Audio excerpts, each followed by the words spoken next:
Bonjour à vous tous, ici Guylaine Beauchemin pour l'émission Le Québec en parle. Alors aujourd'hui, encore une invitée formidable. Celle-ci, ça va être sous le thème la synergologie, le mentalisme à l'épreuve.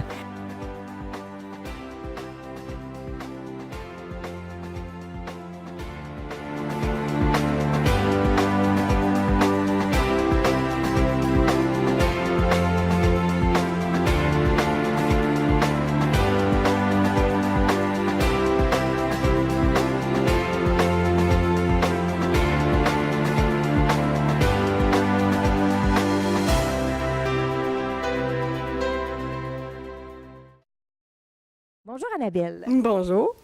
Merci d'avoir accepté cette belle invitation. Écoute, ça va être, je pense, une émission où je vais peut-être me sentir stressée, peut-être. Ça devrait bien aller, tu as l'air assez authentique. J'ai de la reste authentique. Ah, ça, c'est le fun. Ça, c'est intéressant de savoir ce côté-là. Écoute, moi, j'étais emballée je t'ai trouvé sur les réseaux sociaux. C'est formidable, les réseaux sociaux. On trouve vraiment beaucoup de gens intéressants.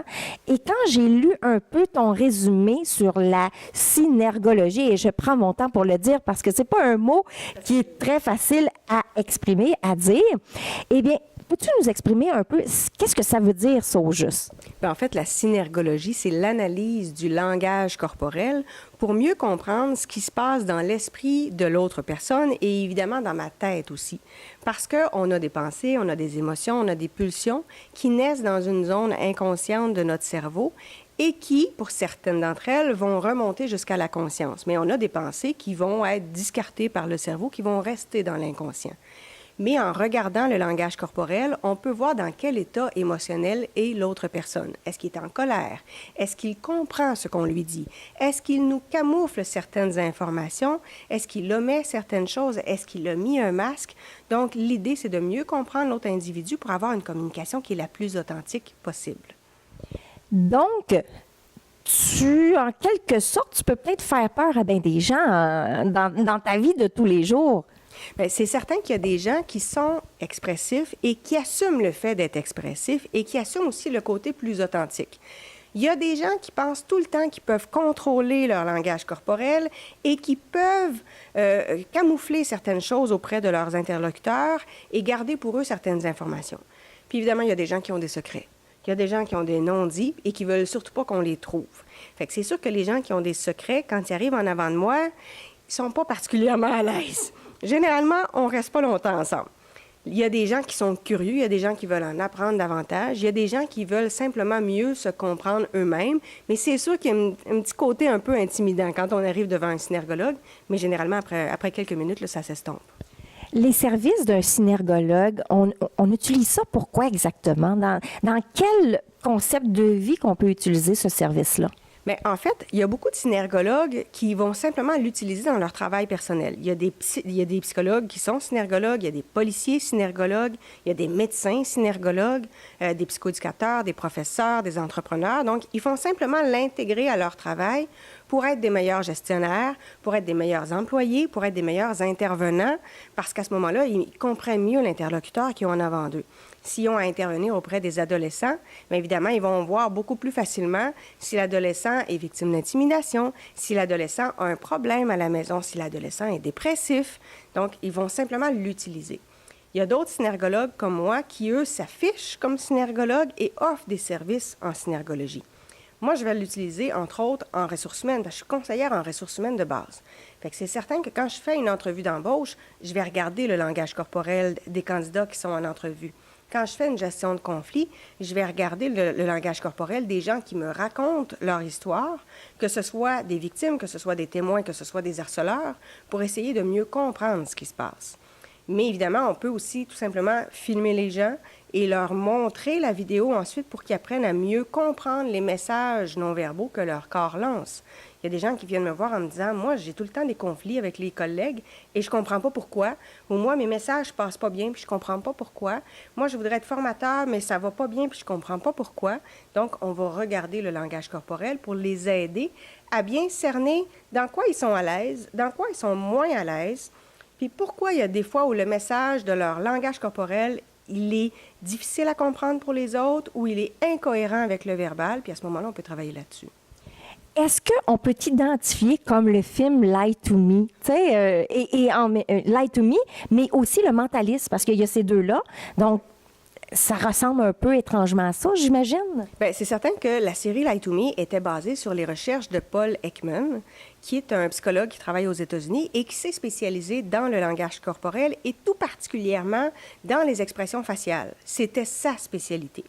Dans le cas du Mentaliste, c'est une série où on voyait quelqu'un qui, par l'observation du langage corporel, arrivait à déceler l'autre individu, à déceler les intentions, les motivations, les pensées de l'autre individu et intervenait. Il y avait des petits trucs d'hypnose, il y avait des petits trucs de PNL là-dedans.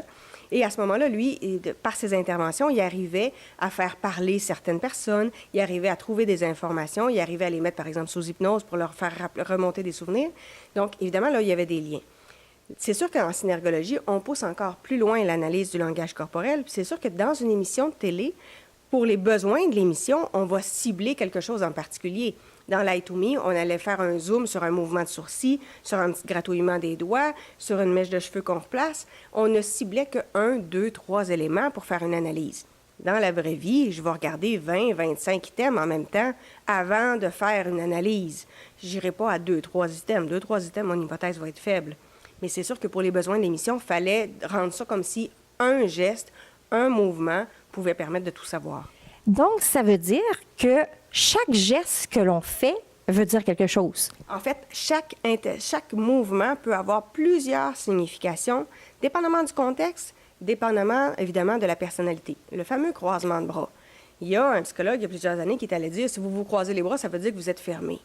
Mais dans les faits, il y a plein de fois où vous croisez les bras et ce n'est pas un signe de fermeture. Si vous avez froid, vous allez croiser les bras. Il y a des gens que pour se concentrer, ils croisent les bras. Il y a des gens qui sont juste confortables comme ça. Donc, il y a plein de situations où on a les bras croisés, mais on est juste bien et on n'est pas en fermeture. Donc, il faut regarder l'ensemble. C'est sûr que si vous êtes en train de discuter avec quelqu'un, il est penché vers vous, il a les yeux grands ouverts, la bouche entrouverte, puis il a l'air actif dans la communication. Vous faites un commentaire, puis là, il transfère son poids vers l'arrière, il se croise les bras, il penche la tête d'un côté, il se ferme la bouche, ça devient plus crispé au niveau du cou et de la mâchoire. Bien là, ça a plus de chances d'être un signe de fermeture. Mais il faut regarder l'ensemble du corps pour savoir quelle est l'interprétation que l'on doit donner. Et il faut savoir qu'on a des signes qui sont en lien avec l'émotion qu'on ressent. Il y a des signes qui sont en lien en fonction de la relation entre les deux individus. Et il y a des signes qui sont en lien avec le discours que l'on a. Donc, il faut être capable de déterminer les signes qui sont dans chacune de ces trois branches-là. Évidemment, on ne regarde pas la même chose, on ne regarde pas les mêmes signes, dépendamment si on veut analyser l'émotion de l'individu, la relation entre les deux et la véracité des propos. Fait qu'il faut tenir compte de ça parce qu'il faut que je détermine à l'avance qu'est-ce que je veux analyser. Parce qu'évidemment, si je suis avec mon conjoint et que j'ai une discussion plus difficile, bien, ça se peut que la colère monte, je vais avoir des items de colère, mais je suis quand même amoureuse de mon conjoint, il y a quand même un lien affectif. Ça se peut que mes propos dépassent ma pensée, puis à ce moment-là, ce que je vais dire n'est pas nécessairement vrai. Fait que je vais avoir des signes de colère, des signes de relation amoureuse et des signes de mensonge. Et moi, il faut que je sois en mesure de déterminer quel signe va dans quel bloc. Donc, évidemment, il y a tout un ensemble d'éléments à regarder en fonction de la relation, en fonction du contexte et en fonction de la personnalité des gens. Dis-moi, Annabelle, je ne veux pas rentrer dans ta vie privée, mais cependant, au niveau de ta famille, les enfants, le mari et tout ça, est-ce qu'il y a eu une période d'adaptation pour eux? Parce que toi, et aussi pour toi, en quelque sorte, parce que si tu vois toutes les choses, est-ce que tu te dis, il faut que je leur dise qu'est-ce qui se passe, ou je suis mieux de garder ça pour moi, pour qu'ils vivent leur expérience? Comment est-ce que tu arrives à gérer tout ça? Bien, je dirais que quand j'étais dans les années d'apprentissage, évidemment, j'ai changé de relation amoureuse. Mes enfants ont grandi avec ça. Donc, eux, ils se sont habitués rapidement. J'ai commencé la formation, on était en 2004. Mes enfants sont nés en 2003 et 2005. Donc, ils ont vraiment grandi avec ça. Le conjoint que j'ai actuellement, Martin, les 6 premiers mois, lui, il a eu à s'adapter, évidemment, parce qu'au départ, il me disait, de son propre aveu, il me disait qu'il n'y croyait pas. Puis je lui disais, je veux pas que tu y crois, je veux que tu vois par toi-même. Mais il a fallu s'adapter là-dessus parce que, évidemment, je remarquais certaines choses. Mais comme je savais que le cerveau, les pensées viennent d'une partie inconsciente et qu'il y a un délai avant que la pensée se rende jusqu'à la conscience, quand je remarquais quelque chose, je comptais 10 secondes dans ma tête avant de le lui faire remarquer pour que lui ait le temps de savoir qu'il y a une pensée qui remontait, pour que la pensée ait le temps de se rendre jusqu'à la conscience. Et quand je faisais une observation, j'y allais très doucement en disant, bien, est-ce qu'il est possible que...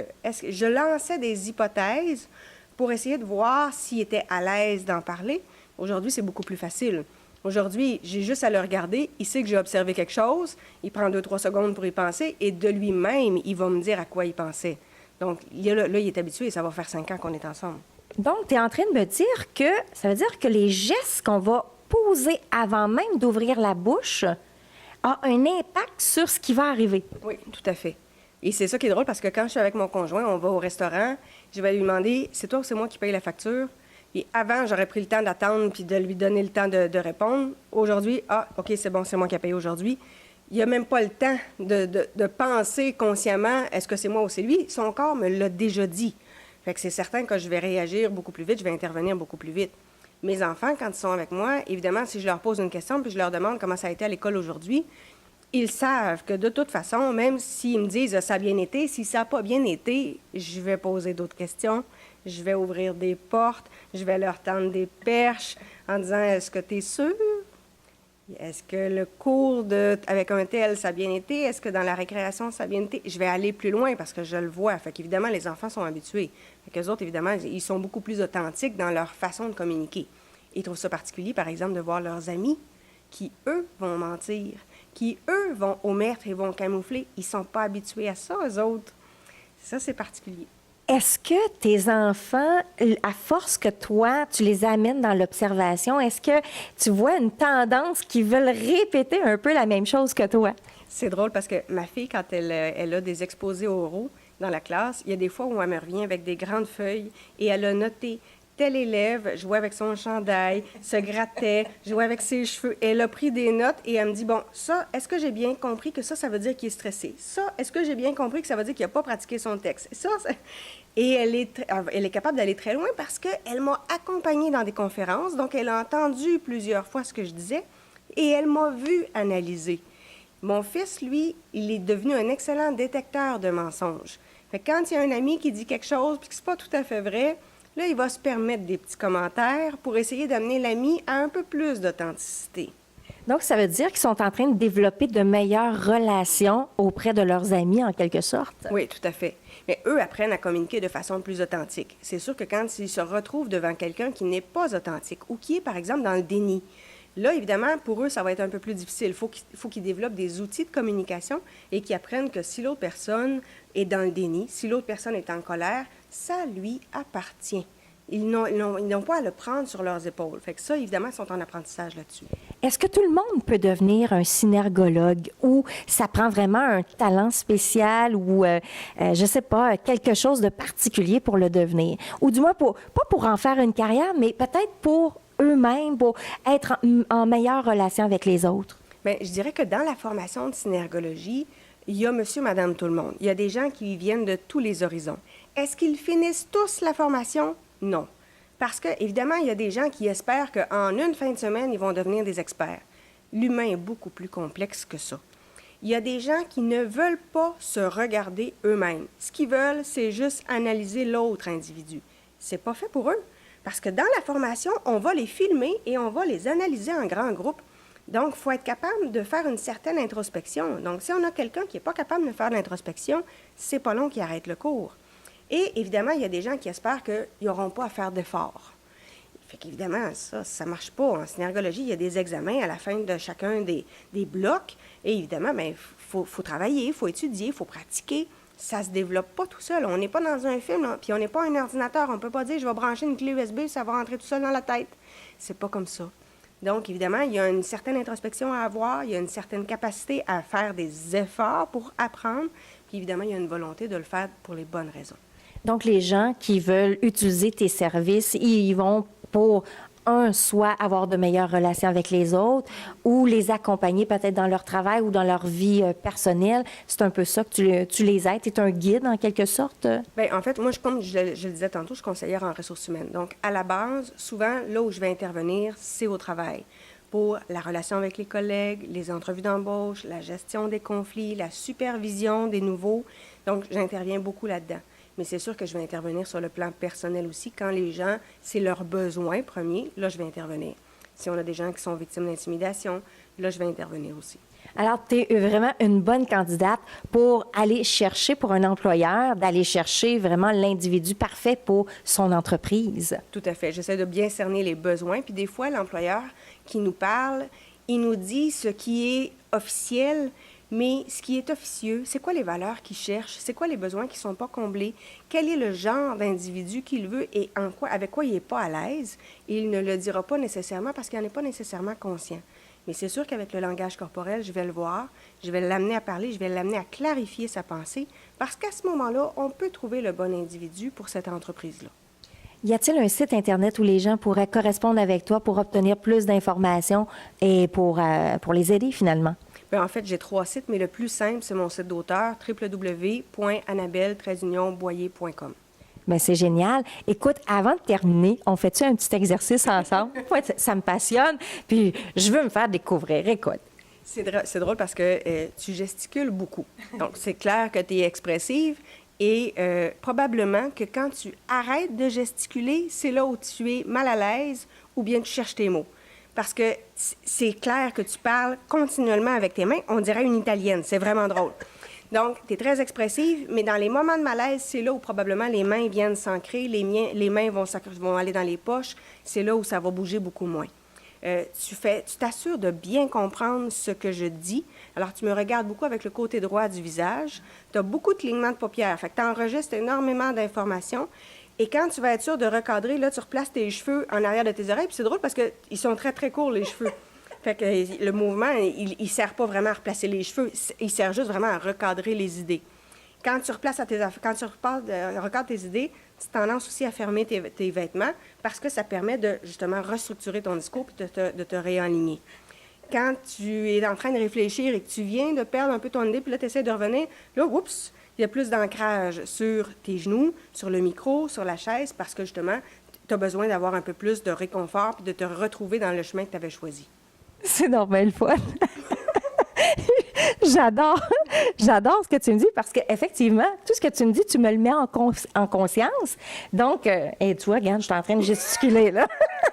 Je me mets en conscience totalement. Mais c'est extraordinaire tout ce que tu peux dire. Mais toi, là, tu as analysé ça en quelques minutes, tu as tout vu ça. Fait que tu as une mémoire phénoménale. Oui, ça, c'est vrai que c'est un bon élément, la mémoire. Parce qu'en effet, moi, je viens d'une famille où la mémoire, c'est très important. On faisait beaucoup de théâtre, on faisait beaucoup d'exposés oraux. Puis, en effet, quand je fais une analyse, si je me souviens pas de ce que la personne a dit, je suis faite à l'os. Il faut vraiment que je m'en souvienne. Mais c'est vrai que la mémoire aide énormément, surtout dans un contexte comme ça où on est en direct, où il faut que je le fasse live. C'est sûr que si je regarde une vidéo, puis j'ai le temps de prendre des notes, puis de vous en parler après, bien là, j'ai pas besoin d'avoir énormément de mémoire. Il faut que je me souvienne des notions, mais j'ai pas besoin de retenir ce que j'ai vu. Alors que là, en direct, en effet, la mémoire est très importante. Eh oui, parce que moi, j'avais rien retenu de tout ce que j'avais fait. Ça, c'est normal aussi. C'est normal. Bien, écoutez, merci beaucoup d'avoir interagi de cette façon-ci. J'ai adoré l'expérience. Et regarde, moi, juste pour aller te voir, juste pour le fun, pour être tout ouvert à toi, là, c'est déjà une belle expérience en soi. Alors, je vous conseille d'aller vraiment voir Annabelle sur ton site Internet encore. www.annabelle-boyer.com. Alors, allez voir Annabelle, je vous le conseille, c'est vraiment formidable d'être avec elle. Et nous, bien, on va se revoir la semaine prochaine pour une autre belle émission avec des invités aussi intéressants qu'Annabelle aujourd'hui. Merci Annabelle. Merci de m'avoir invitée.